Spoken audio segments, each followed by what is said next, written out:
It's an ML Sports Take brought to you by Rosie's Corner, Jam and Beats, and Stumblin' Monkey Brewing Company. Please like this video and subscribe to my channel. What an entertaining Holiday Bowl. I thought Syracuse going in had every advantage known to mankind, and they showed it, right? Outside of the brutal special teams we've seen all year, that's one thing in the future Fran Brown's going to have to fix with the block punt return and all that. You had the missed field goal. You had a lot of mishaps special team-wise.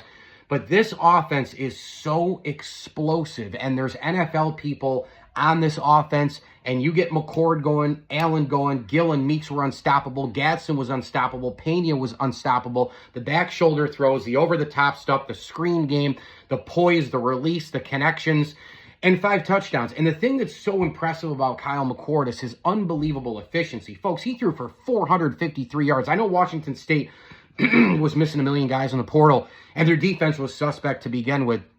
A lot of West Coast teams are like that. Their defensive line was shredded for a bunch of different reasons, but he only threw 34 times. Usually when you see 453 yards and 5 touchdowns, you're like, oh, he must have thrown it 45, 50 times. Not in this case. And McCord's been doing this all year. He has the ability to connect on 24 of 34 for 453, and it was everywhere on the field.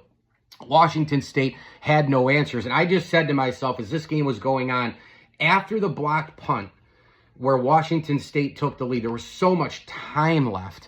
But I said to myself, if they can just somehow get a TD and get that one stop, and they did. They got the pick, and then tied it, took the lead, take a 2-touchdown lead, and that was the end of the half. And I said, okay, now they're in good shape. Even with Washington State scoring, they couldn't stop Syracuse the other way. In a game like this, you just need to get the lead. If you get the lead and you have a high-octane offense, good luck to the other side. Unbelievable year for Syracuse football. Double-digit wins. They're ranked to end the year. A bowl win. Fran Brown's first year on the map nationally. Comeback against Miami. 4- and 5-star kids want to come here. Portal kids coming here. They set the standard this year for what Syracuse football can be in the future. 3 wins against top 25 teams for the first time since 1998. An amazing season.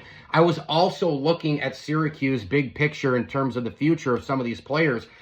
And I'm going up and down this roster, and I'm like, okay, Meeks, Gill, Gadsden, maybe Pena is a gadget guy, special teams, especially returning punts and kicks at the next level. Barron, stupid penalty on him, by the way. Maybe even a Clark, okay? Marlowe Wax, for sure. He's always around the ball. I'm looking up and down the same going, remember when Doug Marrone had a bunch of those guys, the NFL pipeline kind of opened up again, the Chandler Joneses and the Doug Hogues and those kind of players, right? Looking at the Syracuse group going, maybe Fidel Diggs. Maybe there's 5 pros on this roster. So something to keep in mind. I know Washington State was extremely hamstrung, but Cuse took them a little lightly in the beginning. They came out and played super hard. We've seen that before where you're missing a bunch of guys. You're doubted. You come out and say, hey, this is my time. So credit Washington State for coming out in the beginning, but they just ran out of gas. Syracuse, way too much offense in this game. And hats off, seriously, to the football program. In year 1 under Fran Brown, it gets a lot harder next year with the schedule and everything else, all those challenges. Mike Lindsley here. It's an ML Sports Take brought to you by Welch & Company Jewelers, Mars Motors, Camillus Golf Club, and Stumblin' Monkey Brewing Company. Head on out to Stumblin' Monkey if you're in and around New York State. School Street and Victor, part of the great city of Rochester, the official brewery of the Platter right there, that cool logo, Stumblin' Monkey Brewing Company.